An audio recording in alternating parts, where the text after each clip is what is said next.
dengan persoalan kehidupan kita, dengan penderitaan yang kita alami, sebenarnya itu membuat ruang empty, ruang kosong dalam kehidupan kita. Kalau tidak kita cepat-cepat berharap kepada Tuhan.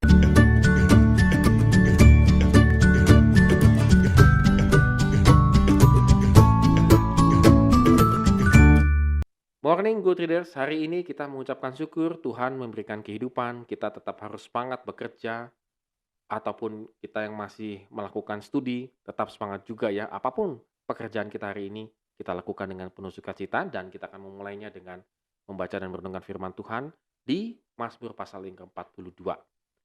Seorang tokoh bernama Blaise Pascal mengatakan bahwa ada ruang kosong ya di dalam hati diri manusia. Dan ruang kosong itu hanya bisa diisi oleh Tuhan. Nah, kalau kita bandingkan dengan Mazmur 42 ini sepertinya agak cocok begitu ya.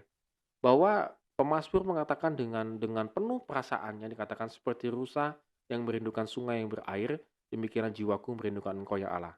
Rusa adalah salah satu hewan yang tidak bisa jauh dari air. Kalaupun dia jalan kemana-mana, dia harus tahu di daerah sekitarnya harus ada radius air yang dia bisa capai.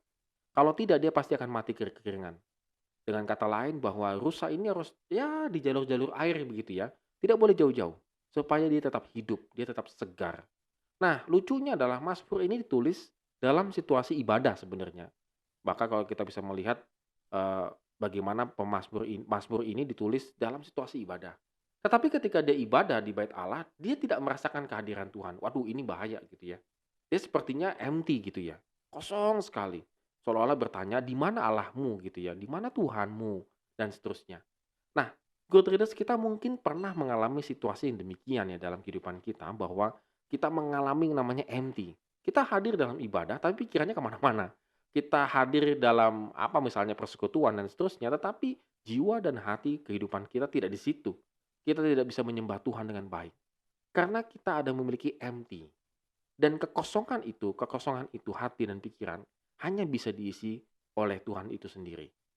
Maka ketika kita sedang bergumul dengan persoalan kehidupan kita, dengan penderitaan yang kita alami, sebenarnya itu membuat ruang empty, ruang kosong dalam kehidupan kita. Kalau tidak kita cepat-cepat berharap kepada Tuhan. Di sini kegagalan kita, good readers. Kadang-kadang kita suka sekali menghadapi pergumulan ini seorang diri, seolah-olah Tuhan tidak ikut campur tangan dan seterusnya. Kita bisa menyelesaikannya, tetapi justru membuka celah kosong dalam hati dan pikiran kita. Sehingga yang terjadi adalah kita seolah-olah sendirian di tengah ramai orang, seolah-olah tidak ada yang membantu dan menolong. Tidak. Kalau tidak cepat-cepat persoalan pergumulan kita tidak cepat-cepat berharap kepada Tuhan, kita taruh di dalam Tuhan, maka itu bisa menciptakan kekosongan dalam diri kita. Oleh karena itu, good readers, pada hari ini justru hati dan pikiran kita harus seperti rusa ya, yang selalu merindukan air, yang selalu ingin dekat-dekat dengan sumber kehidupan, yaitu air sendiri. Sehingga stres kita, kehidupan kita tidak kita alihkan kepada hal-hal yang duniawi. Misalnya kalau kita stres, kita sedang suntuk dan seterusnya, lalu kita ke tempat-tempat hiburan begitu ya. Kita pikir kita terhibur. Kadang-kadang dunia itu hanya menawarkan hiburan sesaat. Udah begitu uang kita habis gitu ya.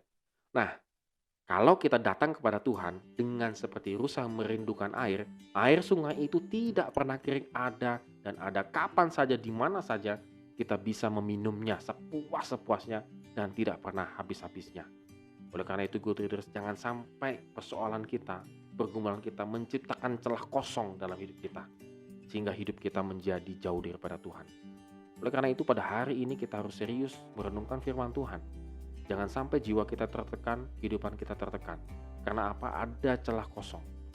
Hari ini kita kembali diingatkan bahwa kita bisa mengisi kekosongan kita kalau kita berharap kepada Tuhan. Amin. Kiranya Tuhan memberkati kehidupan kita hari ini.